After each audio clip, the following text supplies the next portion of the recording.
Okay, we've got a 3G117. It's a chub. And here it is here. It's a 7-lever mortise lock. Now, it's 5 gauge, but we're not going to use a 5 gauge tool on it. We're going to use something else. So I managed to get a 3G114 training cover on it so you guys can see what we can do. And it is a horrendous bitting. This would not be an easy lock to open in any situation. Even with a training plate you're fighting with, you would take some time. Definitely over this bugger. But we'll have a look at it. So first and foremost, that's the front of the case. So it does look very much like a 114, sorry. So this is 117, and that's a 114. Obviously, it's a grey case, slightly different. But very similar looking. Very similar looking. Obviously, you get different shapes and sizes.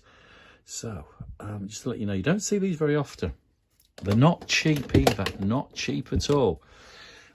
So, what's this week's prize? Well, it's going to be this. You know, you look at these, are 35, 40 quid, and the training cover.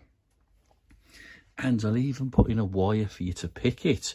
So this is the prize for my supporters this week. So thank you very much. So we're going to have a look at a couple of scenarios. Right, the first scenario. Because the key blades are quite thin on these, as we're talking about key blade, okay?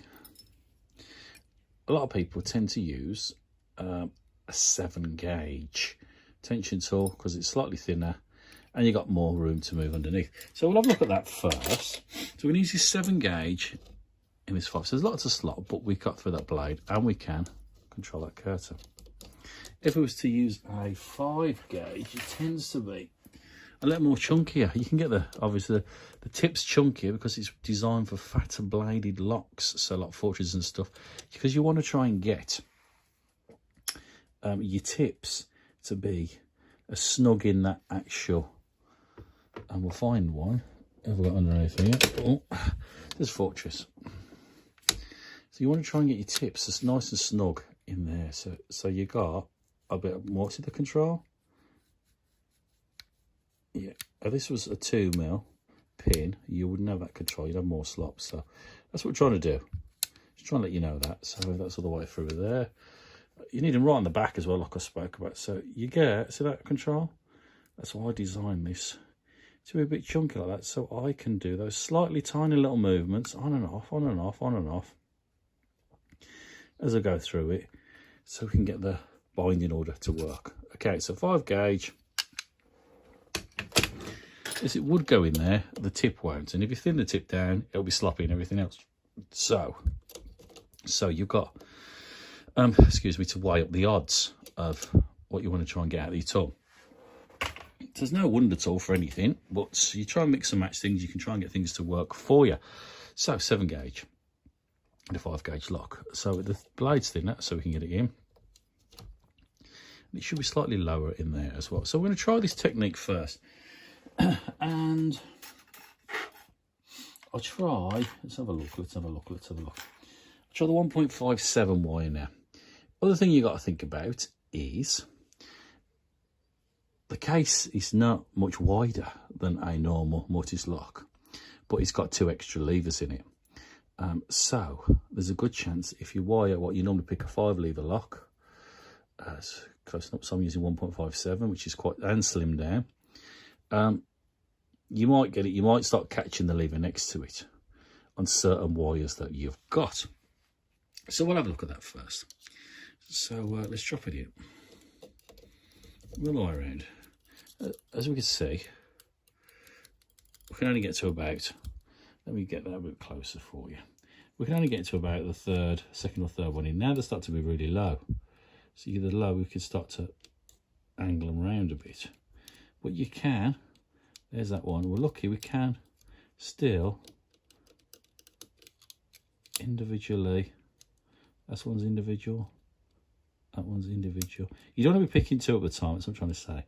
So you can, well, you might think about having a different wire for something with more levers in the pack. That's what I'm trying to say. Sometimes you've got more sometimes you've not. So the first one, okay, that's just staying there. As you can see, no binding at all. Even though I've got tension on there. So you got to try and find the binding order in it. Second one, nothing. Third one, nothing. Now I need to sort of start corkscrewing a bit to try and get onto the fourth. And they are really low there. Nothing. Right to the back. I'm on about the fifth. I've still got sixth and seventh to go and find here. Now, so you see how low it is. I can't quite get it even getting it tight in. And what's going to happen if you keep pushing like this? And look, I can see it pop then. I've got one then. Luckily, I've got one. And then I can't try and get the one behind it. Oh, right, I pushed it. One behind it. And then now look. It's trapped you, it's dropped back down, you can't come back. You have to give it a rock pull. There's a good chance you could lose everything. So we'll have a little look. And I think one of these is too high already, but and I can see. So imagine if you can't see what you're doing, you got a door in your way, you're gonna have a right old game, wouldn't you? Let's give it a push. It's that trying to get to that seventh lever. It's a right little. So this one, this technique, it's going to be a very painful technique to go through because of those really low levers. So if it wasn't so low, you'd have a better chance to get through, but you can't. So we're going to try something else. So there's that technique. That didn't work very well. The next technique, God bless GJ, one of his pre-lifters obviously designed these for the Fortress, but they do fit other things. You need to check out, mix and match. Don't always think of what it says on the label is what it always used for. Locks are very similar. So we're lucky enough we can lift, not everything. I can't get all 7 levers, but I can lift the ones at the back up, and they're the ones that's giving me the problem. So we're going to give that a go. We're going to give that a go. And also I'm going to think we change round. We're going to try a different size wire. I've dropped it down a little bit. This is not 1.57 anymore. This is actually 1.5. It's 0.7 difference. Doesn't seem a lot, but we'll have a look. Right, let's have a wiggle around. Here's a bit of a faff trying to get pre-lifters to go all the way around. But you have to sort of find your space, and here you go. We're in. So first of all, let's get this all nice and level. So now we've got. Yeah, I'm the 6, so there's just a 7. I've got to do a little bit of a push. We can try and get 7 on the go. So we can get front to back almost, see? She's tight. What we could do is, yeah. So we're going to have a little explore, a little bounce about. I know this seems quite a long video, but it is a very, very difficult lock, I must admit it is. So we're going to have now looking for binding order. I want the front's a bit tight there. Second, see they're still bouncing. They're a bit tight on the third. We got to find one.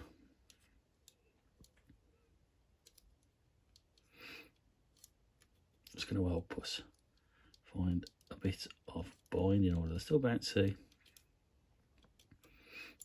Oh, there's one there. See that one on the third one? It's held up. So we might start to be able to move about in it. Oh, we dropped it down. We touched that one. It's still dropping on and off. Oh, my stomach's gurgling. Sorry. I just had my tea. Oh, now the third one's held now. So let's have a little go for the second. And he's not quite yet. Let's have a little nudge through these.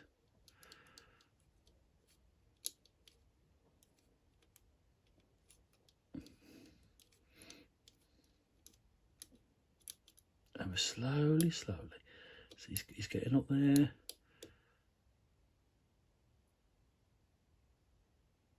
It's almost there.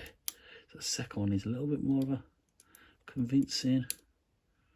And he's almost there. There's a tiny one out slightly. Oh, if it clicked there. Watch your pressure now. This is where that trap's designed on number 2. I'm going to have a little nudges.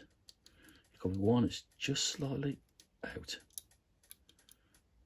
Watch me pressure on the second one. Put it back on. And there she goes.